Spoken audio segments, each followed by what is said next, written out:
এ বদনাথ আমরা যে মানে গ্যাস সারি পা দিয়ে আর কি এ পাদলে একটা রচনা কদিকে পারিস কিনা। পাকস্থলীতে লুকিয়ে থাকা বায়ু বা বাতাস বিশেষ প্রক্রিয়ায় বায়ুপথে নির্গত হওয়াকে পাদ বলে। পাদ হচ্ছে মানব জাতির অতীব জরুরি একটা পন্থা। পৃথিবীর ইতিহাসে আজ পর্যন্ত কোনো বাপের বেটা বা বেটি নাই যে তাই পা দেনি। পাদ সবাই মারে।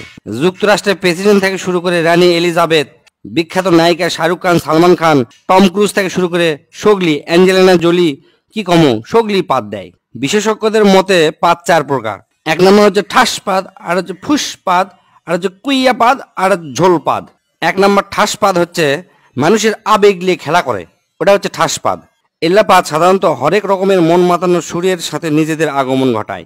শব্দ দূষণের অভিযোগ পাওয়া গেলেও এই পাদ বেশিরভাগই বিনোদন দেয়। জোরে জোরে পাদের শব্দ শুনে মানুষজন হাসাহাসি করে, ই অক দোষ দেয়, উই অক দোষ দেয়, সেজন্য চরম একটা মজা হয়। দুই নম্বর হচ্ছে ফুসপাদ। এ পাদ নিজেকে মুক্ত করার জন্য পায়ু পতত আসে আকুপাকু করে, তারপর শব্দ ছাড়া ফুস করে বের হয়, একই হচ্ছে ফুসপাদ বলে। এল্লা পাদের কোনো সাধারণত অস্তিত্ব নাই, গন্ধ সঙ্গে এল্লা হচ্ছে অস্তিত্ব খুঁজে বের করা লাগে। এল্লা পাদও পরিবেশ দূষণ করে থাকে। তিন নম্বর হচ্ছে কুইয়া পাদ। এই পাদের অপর নাম হচ্ছে চোরাপাদ। মেলাক্ষণ সময় পায়খানা আটকে থাকার পর যে পাদ বের হয় ও কি কয় হচ্ছে যে কুইয়া পাদ। হিরোশিমার থেকেও বেশি ভয়ঙ্কর এই পাদ। মানুষের ভিড়ের মধ্যে যদি এই পাদ বের হয় আর যদি বুঝবার পারে কে মারছে, তাহলে মনে করেন যে ওই লোকের সেই খবর হয়ে যাবে। আর এই পাদ যদি কড়াইত ভাজা হয় তাহলে মোটামুটি কেজি খানিক গু বাড়াবে। এক কথায় পায়খানার পরিবর্তে এই পাদ মারা হয়, মারলে মিচ্ছানা বেশিক্ষণ টিকে থাকা যায়। চার নাম্বার এবং শেষ হচ্ছে ঝোল পাদ। সাধারণত মানুষের ডায়রিয়া বা পাতলা পায়খানা হলে এই পাদ হয়। চলাফেরা করার সময় পাদ দেওয়া মিচ্ছানা ঝুঁকিপূর্ণ। মিচ্ছানা নয়, ভালোই ঝুঁকিপূর্ণ। রিক্স নিয়ে পুক করে পাদ মারবেন, মনে হবে যে পাদই মারমো, কিন্তু তা নয়, পাদের সাথে ঝোল বের হয়া প্যান্ট ট্যান সব হলুদ হয়ে যাবে। এই পাদের শব্দ সাধারণত ফ্যার ফ্যার ভ্যার ভ্যার।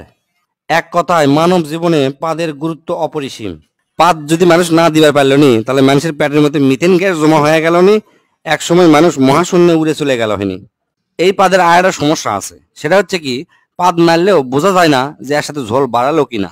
মানুষকে আবার জিজ্ঞেস করা লাগে, আচ্ছা ভাই পাদের কি ঝোল হয়? তাই যদি কয় হ ঝোল হয়, তখন তাই মনে করবি আমি মনে হয় হাগিয়ে ফেলে দিছি।